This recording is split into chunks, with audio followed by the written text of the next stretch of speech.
모두의 한국사 김범석입니다. 자, 오늘 시간에는 안타까운 한일 표류기, 또 부제로 조선의 폐쇄 정책이라는 제목을 가지고서 한번 정리하는 그런 시간을 갖도록 하겠습니다. 자, 병자호란 처음부터 제가 이렇게 올려놨어요. 자, 병자호란이 일어난 시기가 1637년 1월 3일, 아주 추운 엄동설한 1월 달이네요. 그리고 2개월에 걸쳐서 병자호란이 일어났죠. 이때 당시에 왕은 인조였죠. 인조 반정에 의해서 왕으로 등극한 인조가 명나라에게 사대를 하겠다. 물론 이때 당시 정권은 서인이 이제 인조 반정 일으켜가지고서 이제 그런 정책이었죠. 근데 명나라한테 사대하는 것까지는 좋은데 이때 당시에는 후금이라는 나라가 거의 뭐 절대 강국으로 하면서 명나라의 운명도 거의 막 그 끝무렵에 그런 시대적 그런 게 있었죠. 그래서 그 전에 광해군이 뭐 이렇게 뭐랄까 그 중립 외교를 해서 위기를 모면했던 그런 것도 우리가 역사 공부를 하면서 알게 됐던 그런 사항이죠. 자, 어쨌든 됐던 간에 명나라한테 친명 사대를 요구하면서 그 이 후금한테는 아주 적대시했던 이 조선이 결국은 뭡니까? 엄청난 군사력을 가지고 나타난 청나라한테 무지막지하게 대패를 해서 인조가 그 홍타이지죠. 그 청태종한테 3번 절을 하고 9번 머리를 조아리고 머리가 피 터지는 그런 치욕적인 굴욕의 역사가 있었던 그런 사건이 바로 병자호란이라고 볼 수가 있겠습니다. 거의 뭐 임진왜란하고 거의 동급의 큰 대한민국의 우리 한국사의 큰 오점의 그런 사건이었죠. 바로 이런 병자호란 시기에 조선의 외국인이 나타났다? 이렇게 보시면 될 것 같아요. 그러니까 우리나라가 무슨 뭐 아무리 폐쇄됐다 하더라도, 그죠? 외국인들이란 건 알 수가 있잖아요. 뭐 삼국시대 때, 고려시대 때 뭐 아라비아 사람도 오고, 주변 일본 뭐 말할 것도 없고, 유구, 태국 뭐 여러 가지 이렇게 그 외국 그 사람들하고 무역도 했기 때문에 어떤 국제적인 그 정서를 알고는 있었는데 너무 고립됐나요? 어쨌든 좀 그런 게 있어요. 자, 그런 상황에서 이 시기에 인조 때 이 박연이라는 네덜란드 사람이죠. 네덜란드 상인이 자기 본국에서 일본으로 이제 가던 중에 풍랑을 맞아서 우리나라 이제 제주도로 이제 오게 되는 거죠. 그러니까 이 인조 때 박연이라는 사람이 이제 와서 결국 귀화를 해가지고서 박연이라는 이름을 바꿔서 이때 당시에 대포 기술을 전수했죠. 근데 이때 조선은 이제 그 청나라한테 이제 그 뭐랄까 엄청 당해서 그런지 몰라도 대포에 관심을 많이 뒀죠. 그 홍위포라고 그래가지고서 남한산성 그 점령할 때 그냥 막 영화에서도 그 장면이 나오고 그러는데, 자, 그래서 이 박연이라는 사람이 먼저 이 네덜란드 사람으로서는 우리나라에 온 최초의 외국인, 그리고 또 이제 우리나라로 그 벨트브레이 이 박연이라는 이름을 귀화해서 박연이라는 이름을 부여받았죠. 그리고 조선 여인을 받아서 결혼도 하고 자식도 낳았다 그러는데 거기에 대한 어떤 구체적인 그러한 이 문헌은 찾아볼 수가 없어요. 자, 어찌됐든 간에 한 25년 동안 막 이 박연은 막 조선 사람이 됐죠. 그런 상황에서 1653년경이에요. 이때는 이제 효종 때였어요. 효종 때 네덜란드 동인도 회사 소속인 배 이름이 뭐예요? 스페르웨로호라고. 스페르웨로호가 이제 이 대만 타이완을 출발해서 일본 나가사키로 이제 향하게 되는 거죠. 자, 그래서 이 어이없는 함의 표류기라고 이렇게 표현을 했는데, 이때가 이제 이 8월 달이에요. 8월 달에 배가 이제 가다가 그죠? 이때는 이제 지금 현대하고는 다르기 때문에 하여튼 배가 하여튼 기후의 영향을 많이 받잖아요. 그래서 악천후 속에서 풍랑. 그래서 결국 제주도에 있는 그 대야수 해변에서 이제 난파가 됐죠. 난파가 됐을 때 이때 이제 이 소위 그 선장이라 그럴까요? 그 서기 핸드릭 하멜을 비롯해서 아주 그냥 또 살아남은 36명이 이제 붙잡힌 거야. 붙잡힌 게 보다도 뭐 난파했으니까 그죠? 이때 제주목 관하에 이제 거쳐서 서울 압송이 됐죠. 자, 이것을 압송한 걸 떠나서 말이죠. 이 네덜란드라는 것이 세계에서 최초의 뭐 주식회사도 만든 그런 의미 있는 그런 나라고, 이때 당시에는 유럽 최강 해양국이었죠. 자, 이렇게 유럽 최강 해양국 네덜란드에서 최고급 인력이죠. 36명이 그냥 본의 아니게 굴러 들어온 거예요. 어떻게 보면 굴러 들어와서 이것이 이제 하멜 입장에서는 상당히 불행했죠. 죽지 않은 것도 다행이지만은. 하지만 우리 조선의 입장에서는 상당히 최고의 개항할 수 있는 정보를 얻을 수 있는 최고의 또 기회였다라고 볼 수 있는 거죠. 그렇게 보시면 될 것 같아요. 이때 하멜들이 와서 이제 뭐 목숨을 구해줬으니까는 또 어떡합니까? 또 뭐 우리 제주목 그 관리자들하고 또 뭐 말은 안 통하지만 몸으로 뭐 이렇게 바디랭귀지 하면서 자기들이 가지고 온 뭐 술도 좀 나눠주고 얻어먹기도 하고 뭐 그렇겠죠.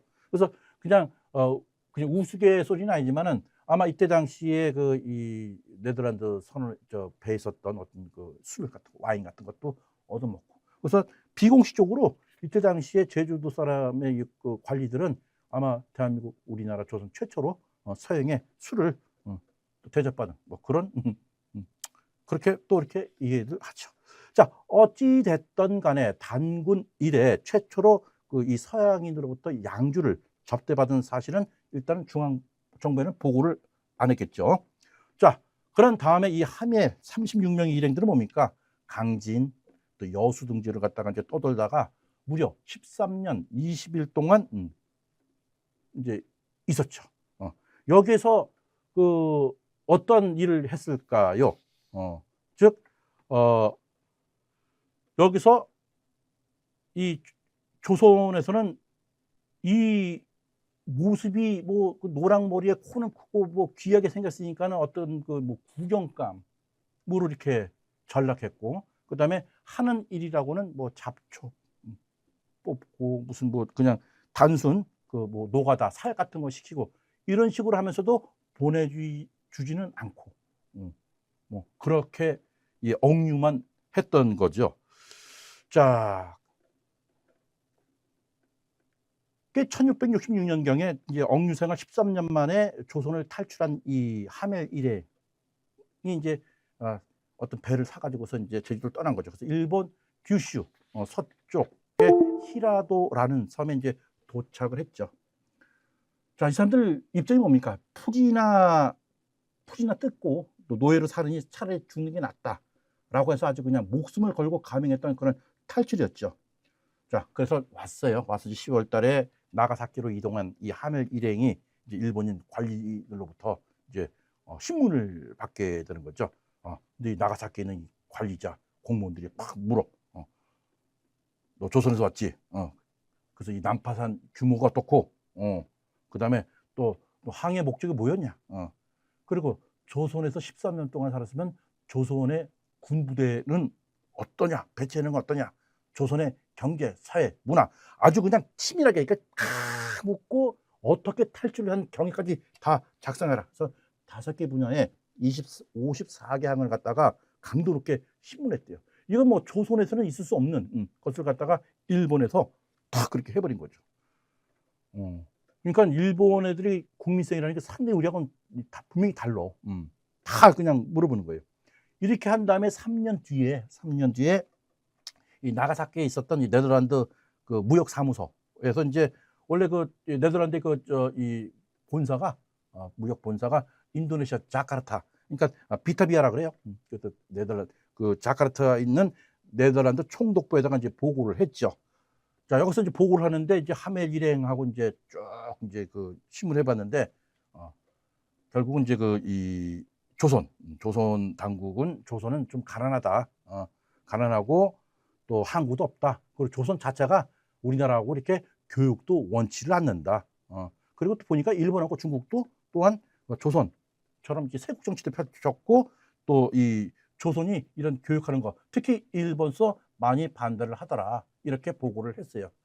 자, 여기서 이제 보통 이 하밀 표류기라고 이렇게 이제 그 책 제목은 이렇게 나와 있는데, 사실 하멜이 13년 동안 이제 표류해서 한 것, 13년 동안 조선에 있었던 것 갖다가 글로 표기한 건 맞지만은, 사실은 13년 동안 하멜이 뭡니까? 아무것도 받질 못하고, 그죠? 노동만 하고 축출하게. 그래서 이거 보상받기 위해서 썼던 그런 보고서가 바로 하멜 표류기라고 보시면 될 것 같아요.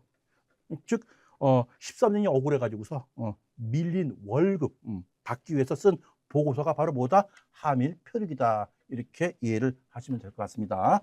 자, 이런 이 와중에 이때가 이제 효종 때죠.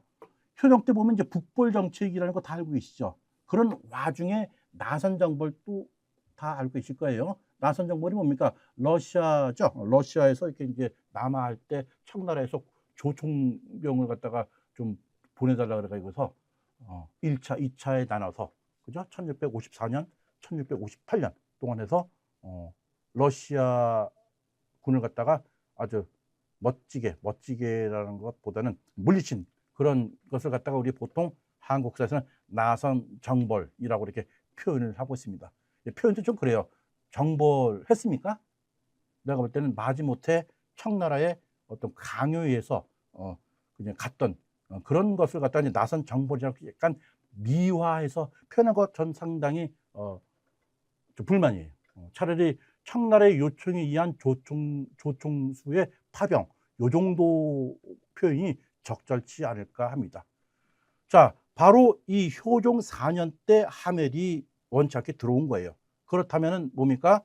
바로 일본처럼 이 하멜, 이때 당시에 제가 서두에서 말씀드린 것과 마찬가지로 유럽 최강국의 해양 대국, 이 사람들이 가지고 있는 어떤 전문적인 지식, 이걸 갖다가 다 빈틈없이 받아내서 이것을 갖다가 국정에 반영을 했더라면 조선은 또 다르게 발전할 수 있다. 그런 안타까움을 제가 이제 표현을 하는 거죠. 자, 그래서 이 나선정벌, 북벌 정책이 바로 하멜이 표류해서 들어온 것을 같은 시기였기 때문에 한번 엮어본 겁니다. 보통 우리는 공부할 때 효정의 북벌 정책, 나선정벌 이렇게 한 다음에 하멜 표류기, 또 뭐 박연, 이건 거의 안 집어넣지 않죠. 즉 하멜 표류기는 바로 효종 때 인물이었다. 이렇게 보시면 될 것 같아요. 자, 이렇게 해서 조선의 세국과 일본의 개항을 한번 비교를 해봤어요. 일본은 하멜이 와서 이 5개 항목의 그 54개 질문 사항을 던져서 그걸 정보를 퀴전 끄집어 낸 거죠. 반대로 조선은 뭡니까? 하멜이 들어왔어. 묻지도 않고 따지도 않고, 그죠? 또 이거 이래, 저거 이래. 물론 무슨 뭐 총기, 뭐 훈련도감 이런 데서 소속시켜서 뭐 이렇게 약간의 지도를 받았지만서도 결정적인 걸 거의 어떤 교육 같은 걸 받으려고 생각도 안 했던 것 같아요. 결국은 조선은 쇄국이다. 그냥. 물론 쇄국, 뭐 이때 당시에는 쇄국 충분히 있을 수 있죠. 외국으로부터 어떤 그 방어를 하기 위해서 나라의 물을 갖다가 닫는 것도 일정 부분. 뭐 중국이나 뭐 일본도 당연히 쇄국 정책을 했으니까 그건 이해하는데, 적어도 굴러 들어온 보고를 갖다가 그대로 방치해서는 안 된다는 얘기죠. 일본 같은 경우는 어떻습니까? 일본은 지금 이 사진이 보면 나가사키 그 항구가 개항할 때 그런 모습을 갖다가 이제 올려놨는데, 나가사키 한자로는 출도라고 해서 여기 뭡니까? 이쪽이 이제 일본 처음에 이제 포르투갈 상인도 오고 여러 군데서 이제 문호를 열어서 이쪽 지역에서만 대지마 나가사키 여기 한해서만 무역을 갖다가 행했던 그런 곳이었죠. 그러니까 일본은 여기에서 특히 그 포르투갈이나 기타 유럽에서 영국 이런 데서는 어떤 종교의 포교도 함께 엮어서 무역을 했는데, 일본에서는 글자 그대로 쇄국을 하기 때문에 어떤 이 기독교 이런 걸 갖다가 이제 거의 문호를 개방을 안 하죠. 오히려 했다가는 뭡니까? 철저한 또 박해를 당하겠죠. 네덜란드 같은 경우는 뭡니까? 오로지 목적이 무역, 돈 버는 것을 갖다가 일본 정부에다가 피력하고, 우리는 절대로 종교에 대한 것은 일절 관여 안 하겠다. 우리 무역해서 서로 윈윈, 서로 잘 되는 쪽으로 가자. 이렇게 해서 일본이 받아들인 것이 바로 네덜란드였어요. 자, 하지만 그런 상태에서 보니까 자연스럽게 뭐 기독교는 들어올 수밖에 없는 그런 상황이 되겠죠. 일본은 이 네덜란드부터 이 한정된 나가사키의 이 역에서 많은 문물을 받아들여서 자기 거화 했어요. 네덜란드에서 발행된 뭐 책뿐이 아니라 그 유럽 전체 모든 그런 정치, 경제, 사회, 문화, 과학 부분을 갖다가 받아들이는 거죠. 그래서 일본어화 시킨 거죠. 그러니까 일본의 어떤 이때 당시에는 뭡니까? 무슨 영주죠, 영주. 뭐 다이묘 같은 사람들이 지도들이 개방을 해서 이것만 자기 어떤 독점적인 지식을 향유하지 않고 자기가 거느리고 있는 백성들한테 풀어주는 거예요. 많은 책을 읽도록 하고. 이것이 이제 일본과 조선의 운명을 딱 가르는 하나의 분기점의 그런 역사적인 사실이었다. 이걸 또 다시 한번 강조해 드립니다. 어쨌든 이 대지마, 이 나가사키 대지마를 통해서 일본은 네덜란드의 학문을 받아들입니다. 그걸 우리가 난학, 그래서 란카쿠, 네덜란드의 학문이다. 이렇게 받아들이니까는 일본의 입장에서는 조선이 이제는 선망의 대상이 안 되는 거죠. 그동안 임진왜란 이후에 광해군 때 뭡니까? 조선 통신사를 갖다가 일본에 보내는 거죠. 이때만 해도 일본은 뭐 조선을 갖다가 배우는 그런 입장이었기 때문에 조선에서는 수백 명을 갖다가 수개월 동안 일본에 파견해서 어떤 조선의 성략을 비롯한 모든 문물을 갖다가 전수해 줬는데 난학, 즉 네덜란드 학문을 받아들이면서 역전이 됐다는 거죠. 역전. 그래서 더 이상 우리 일본은 조선한테 배울 게 없다. 이렇게 돼버리는 거예요. 또 우리 조선 통치사가 일본을 가보니까 이건 뭐야? 정말로 우리 조선이 오히려 더 배울 게 많은 그런 걸 많이 느껴서 그걸 갖다가 또 임금께 보고했던 그런 상황도 있죠. 일본에 가니까 서점이 수십 개가 아니라 수백 개, 수천 개가 있더라. 우리나라는 뭡니까? 반대로 우리나라는 서점이라는 개념 자체도 없고 어떤 글을 읽고 또 어떤 정보 있는 것은 그것은 일반 백성들은 상상 자체를 아는 그런 정치를 하는 사람들의 전유물이었죠. 그렇게 이해를 하시면 될 것 같아요. 근데 일본 같은 경우에는 좋은 책이다 그러면은 다 너도 나도 다 읽고 내 거화 시키는 거야. 이것이 바로 조선의 쇄국과 일본의 개항의 극명한 차이점. 이것이 수백 년도 아니죠. 1, 200년 뒤에 결국은 일본이 조선을 갖다가 잡아먹는 그런 중요한 원인 제공도 했다라고 감히 얘기할 수 있는 거죠. 자, 오늘 그래서 이렇게 제가 이렇게 말씀드린 이 사항은 우리나라도 한번 기회는 있었다. 뭔가 물론 역사는 이제 뭐 가정법을 인정을 할 수가 없는 거기 때문에 늘상 이제 제가 공부하면서 인조 때 소현세자가 어떤 문물을 받아들인 상태에서 왕으로 등극했다면 그죠? 이프죠. 우리나라의 운명은 확실하게 바뀔 수가 있었다. 다시 이야기해서 바로 우리나라의 정권을 잡은 소위 서인 세력들이죠. 서인 세력들의 어떤 한 나라만 쳐다보는 그런 사대주의가 너무 우리나라의 앞길을 갖다 막아버렸다. 반면에 일본은 세국은 하되 일정한 범위 내에서 들어온 정보를 갖다가 다 자기 거와 시켜서 어떤 나중에 어떤 개항할 때 이것이 큰 자산으로 작용했다. 이렇게 구분을 할 수가 있겠습니다. 즉 조선의 세국과 일본의 세국 겸 개항은 이렇게 200년 뒤에 엄청난 결과를 초래했다. 그래서 우리나라는 너무 안타깝다. 기회를 주어진 복을 찾다. 이렇게 그냥 정리를 하도록 하겠습니다. 그래서 이 하멜 표리기는 결국은 우리한테는 안타까운 복을 굴러온 복을 찾다. 그것이 바로 하멜 표리기의 진면모다. 이렇게 정의하도록 하겠습니다. 자, 오늘 이 시간에는 안타까운 하멜 표리기에 대해서 한번 정리하는 시간을 가져보았습니다. 모두의 한국사 김범석이었습니다.